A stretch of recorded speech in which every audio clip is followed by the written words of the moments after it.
Muito bom dia, pessoal. Flamengo 1, Estudiantes 0. O Flamengo ganhou o jogo do Maracanã, mas passou sufoco. O Flamengo não está pronto para pegar o Palmeiras no sábado. Se o Flamengo ganha o Palmeiras, é um milagre, tá? Temos um corte do programa Sport Center que vai analisar o jogo entre Flamengo e Estudiante. As imagens são da ESPN Brasil. Link na descrição do vídeo como crédito. Simbora. Ele também é oportunista e conseguiu fazer o gol da vitória e da classificação da equipe paraguaia. Bom, sábado, você sabe, pelo Campeonato Brasileiro, Flamengo e Palmeiras. É claro que a gente tem esse olhar para Palmeiras e para Flamengo. O Palmeiras derrotado na Libertadores, o Flamengo fez sua parte, venceu o Estudiantes de La Plata. Vamos para o Maracanã. Contato com o repórter Pedro Henrique Torre. Mas antes os números, né? Flamengo com 66% de posse de bola, Estudiantes com 34%, finalizações 13-8, no alvo 4-1, grandes chances 3-1, tudo vantagem rubro-negra.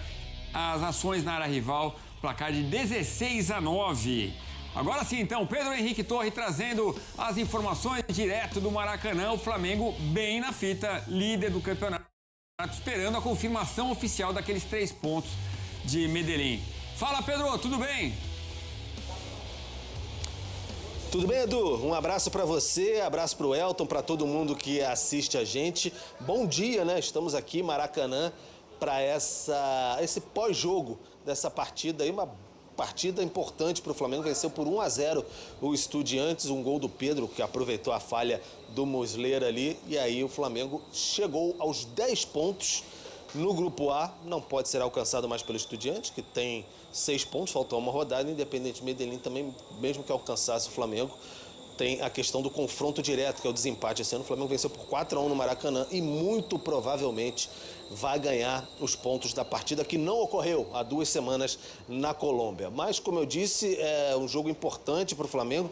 Primeiro tempo bastante truncado aqui no Maracanã. O árbitro uruguaio Esteban Ostodic, tem até que olhar aqui, porque o nome dele, o sobrenome é um tanto quanto complicado. Travou bastante o jogo no primeiro tempo, então os jogadores do Flamengo reclamaram muito. Deu até um pênalti em Bruno Henrique, mas depois voltou atrás, marcou falta fora da área, então o Flamengo teve dificuldade. Jogo bastante truncado mesmo, mas na segunda etapa o Pedro aproveitou esse vacilo ali, uma saída meio falso do Muslera e uma girada ali, o gol de centroavante mesmo. Fez 1-0, 29 gols do Pedro com a camisa do Flamengo na Libertadores. Está a 1 do Gabigol, que tem 30, que é o artilheiro geral. Então vai fazendo história com camisa 9 rubro-negro.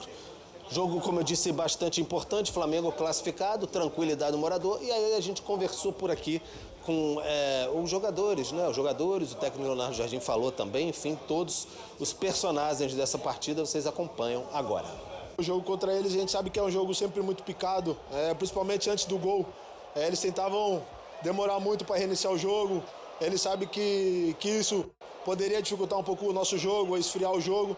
Mas depois que a gente fez o gol, a gente conseguiu controlar um pouco mais. Eles tentaram pressionar, mas a gente já estava à frente do placar. Começamos a ditar um pouco mais o ritmo a gente. E a gente sabe, é um jogo muito físico e felizmente saímos com a vitória. Era importante a classificação. A importância a gente sabe também de classificar em primeiro para a vantagem de decidir em casa depois no mata-mata, para a confiança da equipe, para positivo em todos os aspectos. Isso dá uma tranquilidade até para a gente poder pensar nos jogos do Brasileiro. Lógico que a gente quer também buscar o primeiro geral, né? Porque sabe da importância de decidir em casa, apesar de, como você falou, ano passado a gente ter sido campeão decidindo os outros jogos fora, né? Mas a gente sabe o quão daqui a pouco poderia ter sido um pouco mais tranquilo decidindo aqui no Maracanã. Então a gente vai buscar isso, vai buscar as vitórias no último jogo. O adversário, a partir dos 50 minutos, baixou a intensidade. Na primeira parte eles deram porrada, todos os duelos, era em cima, era de patada, era de empurrão. Estava ali o colega a falar que as equipas agora estão a adotar esta estratégia, não é? É de chegar. E como é que vai jogar? Vai jogar para sempre no duelo, está sempre a bater, depois vai perdendo a força. Isto é porreira que é 90 minutos e a seguir a volta começa a perder a força e tal, e começa a criar espaços. E é aí que a gente teve a nossa melhora. E é aí o treinador pá, isto agora está mais calmo, vamos pegar os mais técnicos e vamos meter o jogo para ver se vamos melhorar. E atenção, que eles mesmo na primeira parte, muitas vezes, faziam aquela guerra toda e depois chegava a hora, deitavam-se no chão para ir recuperando o tempo. Catimbar, e a Catimbar dava a recuperar fisicamente, descansa, um deita-se agora, o outro deita-se a seguir, e dizia, ok, vão descansando, porque aquilo ali, eu estou ao pé do campo, eu sinto, é sempre a rasgar. Depois a força parou e a gente teve mais espaço para jogar. Grande parte do seu jogo tem a ver com o jogo direto, um pouco também à imagem dos últimos jogos que tivemos, quer no Paranaense, quer no Vitória, que foi jogos de bola longa, segunda bola longa, segunda bola, e com certeza os jogadores do Flamengo, essa não é a melhor versão, segunda bola é a melhor bola longa, a nossa versão, mas é o que eu digo aos jogadores, temos de ter essa capacidade de lutar, mas quando tivermos a bola, metê-la no chão e jogar o nosso futebol. Com certeza que o nosso próximo jogo é o mais importante, que é contra o Palmeiras. Vamos estar inteiramente focados no jogo de sábado. Depois vamos outra vez para o jogo da Libertadores e aí o terceiro jogo podemos aproveitar para rodar alguns jogadores e eu não sei se depois disso os jogadores internacionais vão embora. Eu sinceramente, eu acho que tem que haver um bom senso, por exemplo, no jogo do Coritiba. Eu trabalhei em alguns países diferentes do Brasil e havia uma regra que 5 jogadores na seleção não havia jogo. Eu aqui no Brasil acho que também já existia isso, porque isso é uma coisa do bom senso, que não podemos limitar uma equipa em 9 jogadores e depois querer que ela compita de igual para igual. Tá, então, todo o repercute, como a gente chama, do Maracanã, que houve nessa noite, uma vitória magrinha, 1-0, mas muito importante, dá uma tranquilidade muito grande para o Flamengo, para a sequência da temporada. E, Edu, Elton, na arquibancada do Maracanã, depois que o jogo acabou, tinha os gritos de é guerra, sábado é guerra. É? Sábado é guerra, hein? Sábado é guerra, tem que vencer. Tem que vencer. Guerra, porque sábado, 21 horas, aqui no Maracanã tem Flamengo e Palmeiras. Então, mexe bastante com o ambiente, os jogadores ficam ansiosos, tem aquele clima de decisão, embora não seja, mas é o confronto mais equilibrado, mais importante atualmente do futebol brasileiro. O Flamengo volta a campo pela Libertadores na terça-feira para fechar essa fase de grupos. 21h30, aqui mesmo no Maracanã, contra o Cusco. Pode buscar, quem sabe, aí a melhor campanha geral e decidir todos os jogos em casa até a final em Montevidéu, se assim o Flamengo avançar fase a fase. Mas é isso, Edu. Fico por aqui, volto com você. O pessoal ainda trabalhando e tal, não sei o quê. Todo mundo dando duro aqui no Maracanã. Jogo bem importante. 1-0 Flamengo com 49 mil pagantes, um público pouco mais modesto, falando em termos rubro-negros, Edu.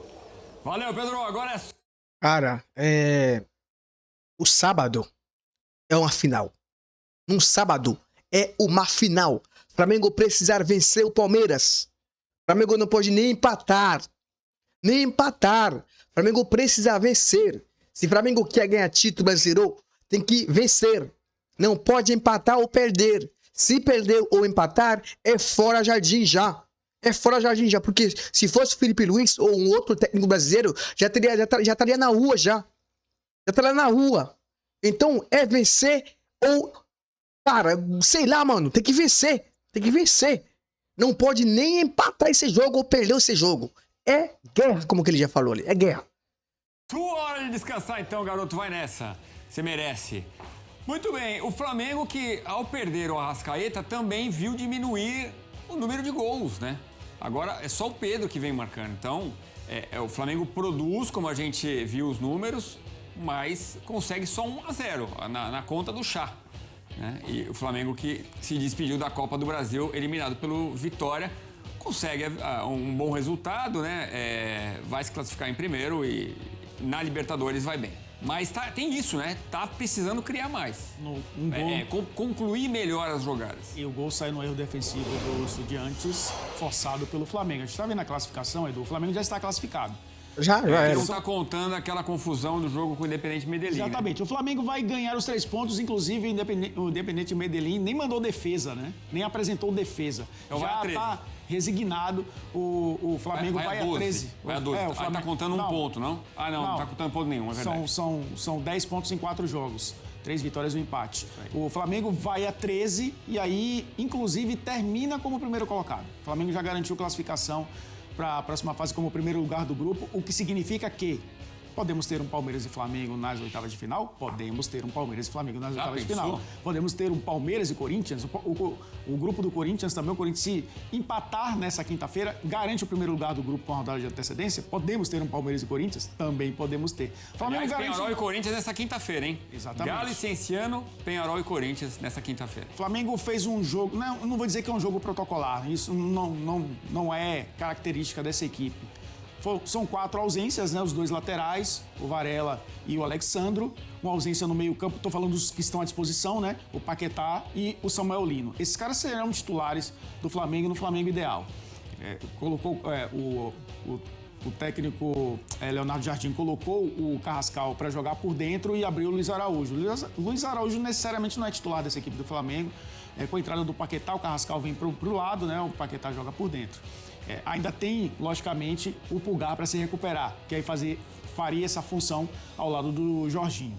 Então é um Flamengo modificado, mas mesmo assim com a estrutura que todos conhecem. O Bruno Henrique aberto pela esquerda e não como referência. Bruno Henrique e Pedro juntos.